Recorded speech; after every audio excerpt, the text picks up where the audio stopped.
the raisin theory, Earth is like a grape that is contracted into a raisin due to cooling process that occurred on Earth after the Big Bang theory about 13.77 billion years ago. Clarence Edward Dutton is an American seismologist and geologist that explained further the Earth concept. He also proposed the term isostasy in 1889. Tectonic is a term derived from the Greek word tecton, which means carpenter or builder.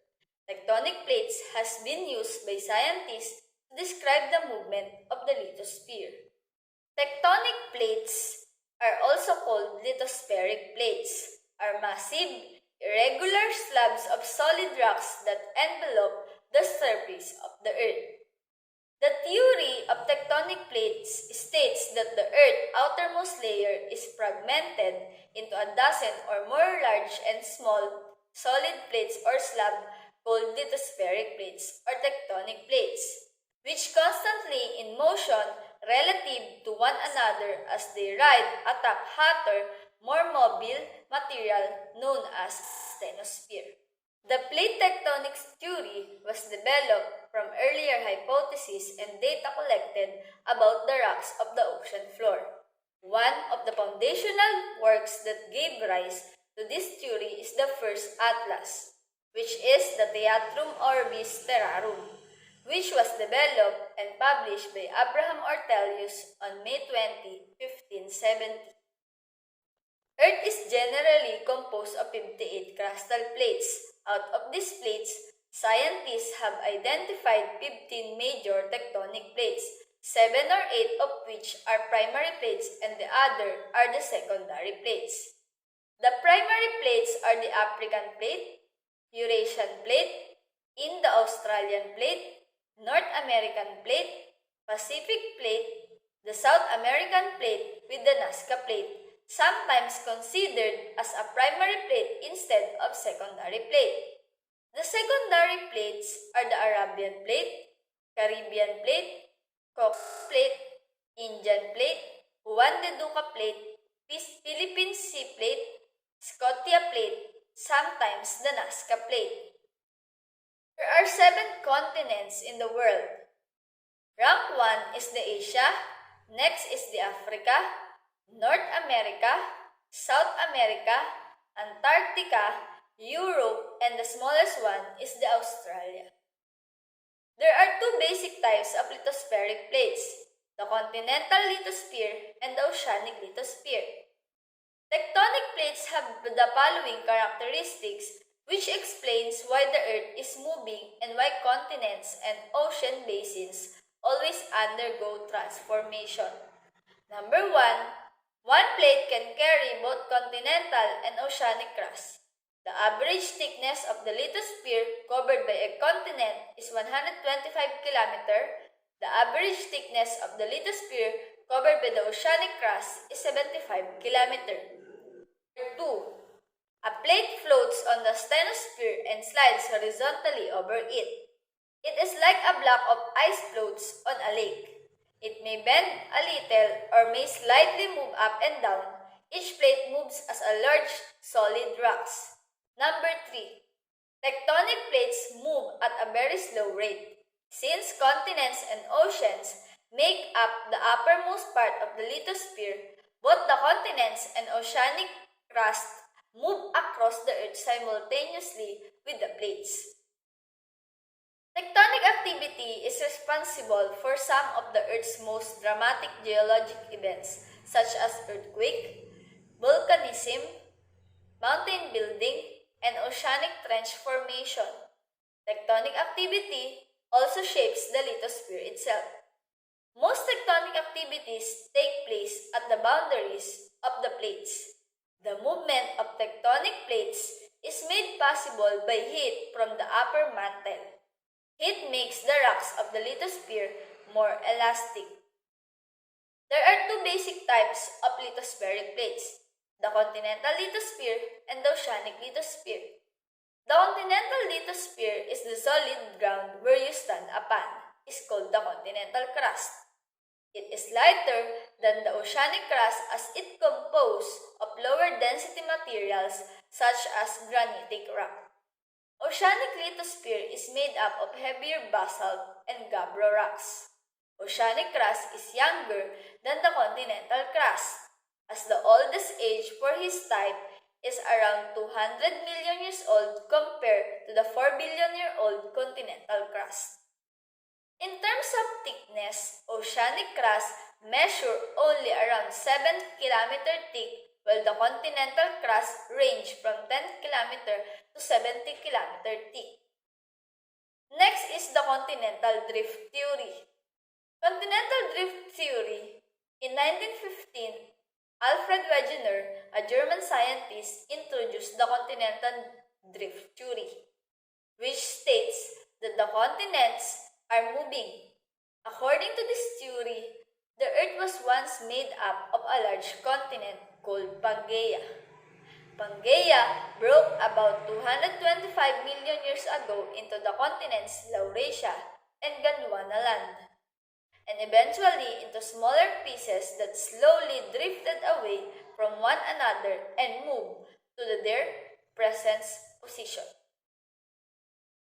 Then, next is the pieces of evidence that support the continental drift theory.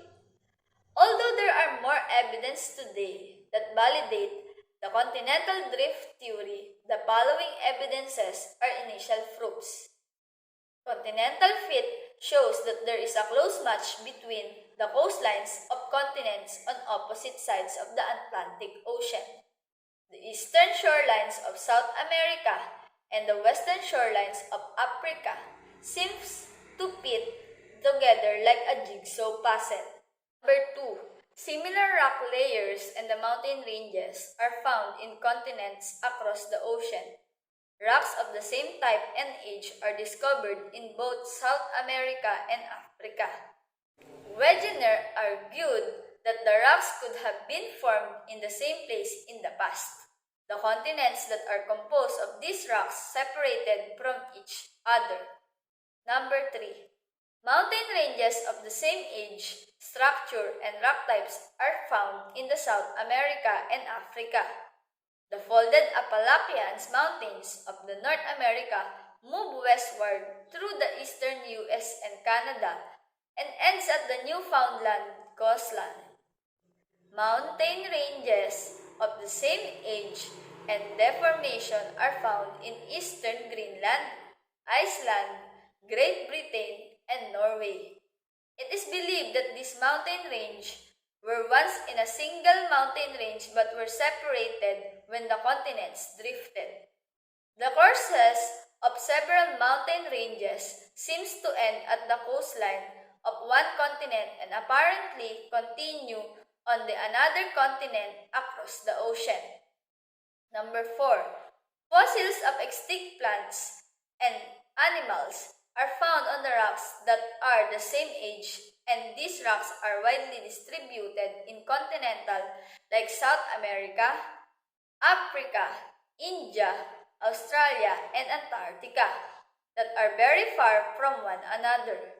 Since it is impossible for these organisms to swim across the ocean, Wegener proposed that these organisms lived, died, and were fossilized together in the past. They are now found in the different continents because of the movement of the land masses. When the continents of the southern hemisphere are reassembled into a single landmass, the distribution of the four fossils of organisms forms similar and continuous patterns of dispersion across continental boundaries. Letter A. Mesaurus. It is a freshwater crocodile-like reptile found in the southern Africa and eastern South America. It would have been impossible for the Mesaurus to swim between the continents. This suggests that South America and Africa were joined in the past. Letter B. Cynognathus is an extinct mammal-like reptile which is as large as a wolf. Its fossils were only found in South Africa and South America. Letter C. is Lystrosaurus. It is an herbivorous pig-like reptile that grew to approximately 1 meter in length. Its fossils are found in Antarctica, India, and South Africa. Next is the Glossopteris. It is a woody seed-bearing shrub or tree. Its fossils are found in Australia, South Africa, South America, India, and Antarctica. Number 5. Glacial evidence like scrubs and scratches created as plates slide along the surface are found in different continents. These indicate that glaciers covered a large continent. Impressions on rock layers that are reveal the direction of flow of glaciers are found in South America, South Africa, India, and Southern Australia. Number 6. Coral reefs and coal-forming swamps found in the tropical region are now found in places that are very cold. It is believed that these animals had once lived in warm climates and that their fossils and coals drifted to their present location. These fossil evidences indicate that the northern hemisphere had a tropical climate when the southern hemisphere was covered with glaciers. Next is the seafloor spreading theory. The seafloor spreading theory, introduced by Harry Hess as an American geologist and American oceanographer Robert Dates, explain how the continents drifted away from one another. They proposed that the hot and the less dense material from the mantle rises to the surface along the mid-ocean ridges. This material flows sideways, pushing the seafloor away from the ridge in both directions. As the seafloor spreads, more magma is forced upward, which thickens the oceanic crust. The magma that is exposed to the surface is called lava. Lava solidifies as it cools and forms new oceanic crust. As the oceanic crust forced to the lithosphere above it, it's causing it to move away from the mid-ocean ridges. It cools, contracts, and becomes denser. This denser and cooler crust sinks and helps into the formation of the ridge. Because magma continuously flows to the surface of the oceanic crust, it becomes part of the crust and this results in the widening of the ocean floor.